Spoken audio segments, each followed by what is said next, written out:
엠비엔골드 김응태 매니저와 함께하는 하프타임 공략주 시간입니다. 앞서서 시청자 고민부터 해결하고 왔는데요. 과거의 고민은 뒤로 하고 이제부터는 본격적으로 종목을 편입해 보도록 하겠습니다. 엠비엔골드 김응태 매니저와 함께할게요. 매니저님 안녕하세요. 네, 안녕하세요. 네, 포트폴리오 점검부터 먼저 해보겠습니다. 오늘 포트 안에서 전반적으로 바이오 기업들이 좀 급등하는 흐름 나타내고 있는데요. 그중에서도 수익률이 가장 높은 거는 유한양행입니다. 79% 수익을 내고 있고 벌써 4차 목표가를 달성을 했는데요. 오늘 또 6% 넘게 급등을 하더라고요. 계속 보유해도 될까요? 네, 일단은 제가 어제도 이제 방송관에서 리뷰를 좀 도와드렸는데 유한양행 같은 경우는 한 번 더 반등할 수 있기 때문에 지금 자리는 보유자형으로 좀 체크하면서 좀 홀딩하자라는 말씀을 드렸습니다. 다만 좀 목표가를 16에서 18만 원 정도를 잡고 있기 때문에 이 자리에서는 어느 정도 매도 포지션을 가지라고 말씀을 드렸는데요. 지금은 나와 있지 않지만 21선 기준선을 봤을 때 이 자리가 저점을 잡고 있는 이 자리가 21선에 대한 이제 마지노선이라고 보시면 될 것 같아요. 어느 정도에 대한 이격도가 벌어졌기 때문에 이격도를 회귀 현상으로서 주가를 내리는 조정받는 모습이었는데요. 마찬가지로 2차적인 파동에서도 이격도가 벌어진 것만큼 조정을 받는 모습이었기 때문에 다시 한번 반등이 나오는 모습을 볼 수가 있겠습니다. 사실 오늘 유한양행이 렉나자에 대한 가격이 좀 상승하다 보니까는 거기에 따라서 기대감으로서 오늘 유한양행이 조금 상승하고 있는 모습을 보이는데요.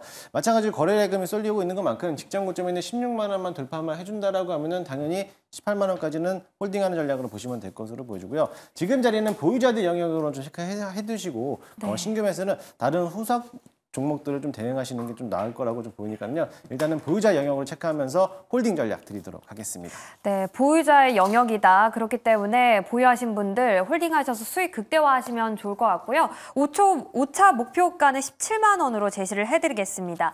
다음으로 리뷰할 기업은요, D&D 파마텍인데요. 저희가 이 기업도 28% 수익을 내고 있고 1차 목표가를 달성을 했습니다.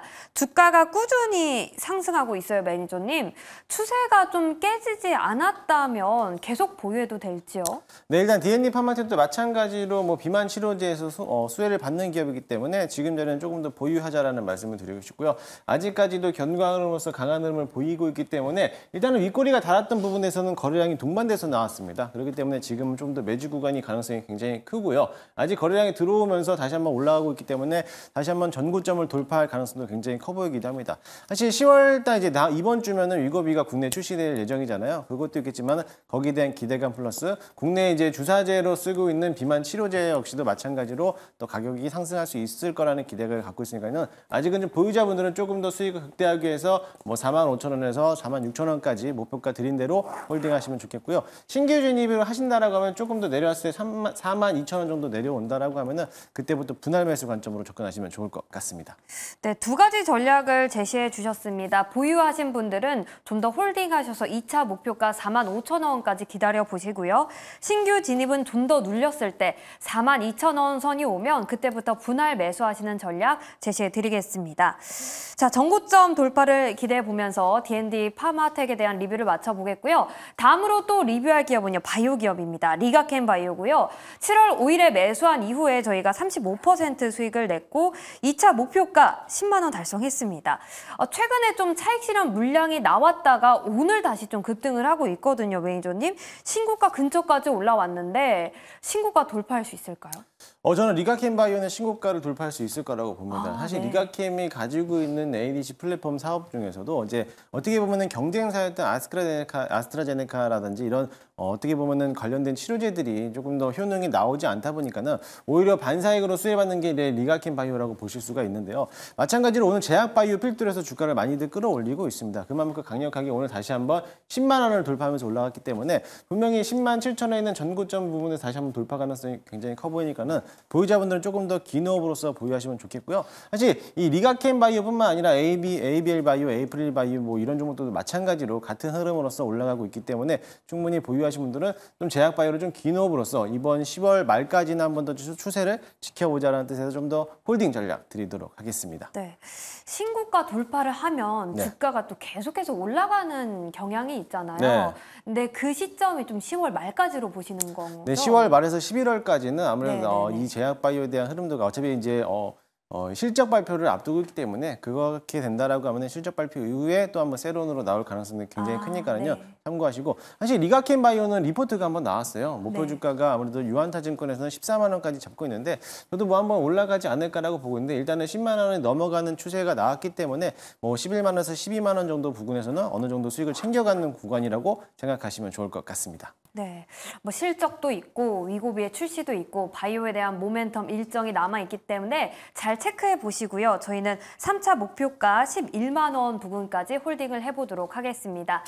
자, 그럼 오늘 김은태 매니저가 관심 있게 보는 섹터도 알아볼 텐데요. 오늘은 어떤 섹터를 가지고 오셨을지 기대가 됩니다. 바로 열어보도록 할게요. 자, 오늘의 공략 섹터는요. CXL. 역시 네. 특별합니다. CXL을 가지고 오신 이유부터 먼저 들어볼게요. 일단은 제가 반도체를 네. 봤을 때 물론 이제 지금에 대해서 반도체가 그동안에 많이 올라왔던 거는 HBM에 대한 이제 이슈 때문에 이제 기대감으로서 많이 올라왔는데 그동안 반도체들 종목들이 한 4개월 정도 가량 이제 조정을 받고 있는 모습이에요. 그러고 나서부터 이제 슬금슬금 반등하는 모습을 보고 있는데 아마 HBM이 시세를 불출했기 때문에 그 다음 타겟으로 이제 메모리 반도체를 본다라고 하면은 오히려 CX에 관련된 종목들이 상승하지 않을까라고 보고 있습니다.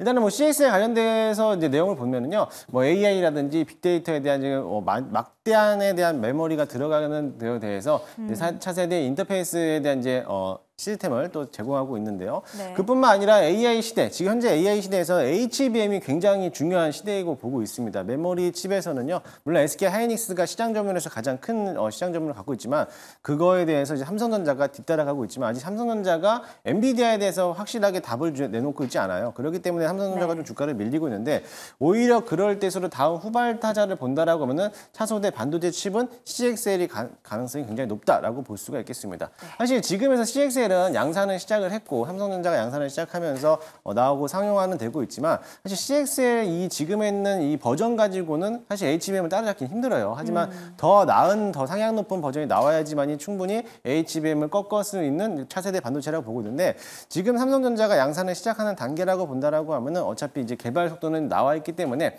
충분히 내년도라든지 또 늦어도 26년도에서는 CXL이 다시 한번 HBM을 넘어서는 단계가 되지 않을까라고 보고 있으니까는 네. 그 점을 참고하시면 좋겠고요. 네. 관련된 종목들을 보게 되면은 뭐 대장주로서 네오셈, 엑시콘, 오키스전자 등 여러 가지 종목들이 있습니다. 하지만 이런 종목들이 지금 반도체가 반등했을 때 이런 세 가지 종목들이 이미 한번 반등하기 시작했기 때문에 지금부터라도 슬금슬금 주목을 하면서 담아내도 되지 않을까라고 해서 CX에 관련된 종목을 가지고 왔습니다. 네, 그런데요. CXL 하면 삼성전자에 대한 질문을 안 드릴 수가 없거든요. 네. 삼성전자가 CXL 시장을 선도하고 있는데 네. 그럼 삼성전자도 긍정적으로 보시는지요? 삼성전자도 물론 긍정적으로 보고 있지만 사실 지금에 대해 삼성전자는 워낙에 또 반도체에 대한 디램 가격이 또 하락했기 때문에 거기에 대해서 이제 주가를 반영하고 있다라고 보시면 될 것으로 보이고요. 앞서 설명했지만 삼성전자가 지금 6만 1,000원대 라인을 지지하고 있어요. 그래서 만약에 6만 원을 이탈한다라고 하면은 5만 8,000원 부근까지만 내려왔을 때 그때부터라도 좀 적극적으로 매수 관점으로 보시면 좋겠고 사실 AI 수요가 굉장히 계속적으로 늘어나고 있기 때문에 반도체 수요는 늘어날 수밖에 없다라고 볼 수가 있습니다. 지금 자리는 워낙에 공급량이 많기 때문에 그만큼 수요가 따라가지 못하다 보니까는 반도체에 대한 가격이 하향 조정되고 있는데요. 만약에 이게 다시 한번 수요량이 증가된다라고 하면은 다시 한번 반도체 가격들은 올라갈 가능성도 굉장히 크니까는요. 그 점을 또 생각하신다면은 오히려 지금 가대하게 낙폭했던 삼성전자라든지 SK 하이닉스 이런 반도체 종목들은 분할 매수 관점으로서 접근하는 것도 좋지 않을까라고 생각하고 있습니다. 네, 알겠습니다. 그럼 CXL 섹터 안에서 어떤 기업을 탑픽으로 꼽으셨는지 궁금한데요. 바로 한번 열어보도록 하겠습니다. 오늘의 공략주는요, 네오셈입니다. 다른 CXL 기업 대비 네오셈만이 갖는 매력이 있을까요? 일단은 삼성전자가 장비를 공급하고 있다라고 하는 소식 때문에 네오셈이 시장에서 주목을 받았다라고 볼 수가 있고요. 동사 같은 경우는 뭐 메모리 테스트 장비 전문 업체이기도 합니다. 얼마 전에도 삼성전자가 CXL을 이제 양산을 하겠다라고 밝혔기 때문에 거기에 대해서 네오셈이 가지고 있는 테스트 장비를 삼성전자가 도입을 시작하게 했고요. 그에 따라 가지고 이번에 또 CXL 양산 검사 장비를 도입하는 순간부터 네오셈에 대한 주가들이 또 상승하는 모습을 보이고 있습니다. 최근 들어서 네오셈이 또 강력하게 또 올라오다 보니까는 장중에 뭐 상한가도 들어가는 그런 기업이기도 하니까는요. 그 점을 참고하시면 좋겠고요. 또 뿐만 아니라 네오셈이 가지고 있는 CXL이 지금 세계 최초 1.1 버전입니다. 사실 1.1 버전이면 낮은 버전이에요. 지금 2.0, 3.0 버전을 가지고 있는데 네. 사실 1.1 버전이라고 하더라도 지금에서도 양산을 시작했다라고 하면은 어차피 개발은 2.0까지 나왔지만은 2.0에 대한 양산을 바라봤을 때 보면은 또 늦지 않았다라고 볼 수가 있고요. 네. 그만큼에 대해서 검사 장비에 대한 상용화가 진행하고 있다라는 점. 그러면 앞으로에 대한 CXL에 대한 버전이 높았을 때도 마찬가지로 네오셈에 대한 장비 업종들이 또 한번 부각을 받을 수 있지 않을까라고 보시면 될 것 같습니다. 차트 한번 보여주시면요. 네. 사실 네오셈은 그동안에 이제 HBM이 올라갈 때 마찬가지로 CXL도 같은 흐름으로서 또 올라갔다가 조정을 받기 시작했어요. 또 얼마 전에 또 한번 반도체에 대한 업황들이 반등하기 시작했을 때 CXL 관련돼서 네오셈이 상한가를 들어가는 모습을 보였고요. 오늘도 마찬가지로 견관으로서 강력하게 좀 올라오고 있는데 지금 자리를 보시게 되면은 조정받고 나서부터 어떻게 보면은 지금 고가놀이 자리에서 아직은 지지 라인을 받아주고 있다라고 보시면 될 것 같습니다. 일단 현재가 매수 한번 편입 한번 해보도록 할 거고요. 1차 목표가는 조금 좀 더 타이트하게 13,000원까지만 잡겠습니다. 사실 이 13,000원에 대해서 매물을 보게 되면요. 급락했던 8월 초급 구근이기 때문에 이 자리만 또 뚫어서 올라간다라고 하면은 직전 고점까지도 또 장기적인 측면으로 바라보면은 넘어가지 않을까라고 생각하고 있고요. 일단 손저가 라인은 9,800원 좀 깊게 잡겠는데 9,800원까지 깊게 잡았던 이유는 분할 매수 관점으로 접근하시면은 좋지 않을까라고 생각되고 있습니다. 네. 주가가 바닥권에서 이제 막 올라오고 있어서 좀 기술적으로도 좀 좋아 보이고요. 그리고 가장 큰 매력으로 다가오는 건 CXL 1.1 장비를 양산화를 시작했다라는 점일 것 같아요. 저희는 이 네오셈에 대한 공략주 그리고 가격 전략까지 세워봤습니다. 목표가는 13,000원 그리고 손절가는 9,800원 제시해 드리겠습니다. 자, 이렇게 공략주까지 만나봤는데요. 김은태 매니저님의 또 방송을 기다리시는 분들이 많거든요. 네, 어디서 만나볼 수 있을까요? 오늘은 무료 방송은 없고요. 제가 매주 일요일마다 무료 방송을 진행하는데요. 네이땡 녹색밴드에서 김웅태라고 검색해서 들어오시면은요 많은 정보들을 제공하고 있고 이번 주 주말에도 역시나 마찬가지로 무료 방송을 진행할 예정인데 자세한 시간이랑 이런 링크 같은 경우는 네이땡 녹색밴드에다가 게시해드리도록 할 테니까는요 많이들 찾아오시기 바라겠습니다. 네, 매니저님 녹색밴드에서는 어떤 정보를 받아볼 수 있을까요? 네이버 녹색밴드 오시면요 시장 전에 이 시장에 대한 전날에 있었던 미국 시장들에 대한 정보들도 기사들을 올려주고 있고요. 오늘 관심 있게 바라봐야 되는 종목들이라든지 섹터들에 대해서 나왔던 기사 내용들을 올려드리고 있고 종목들에 대한 리뷰들도 같이 도와드리고 있으니까는 많이들 찾아주시기 바라겠습니다.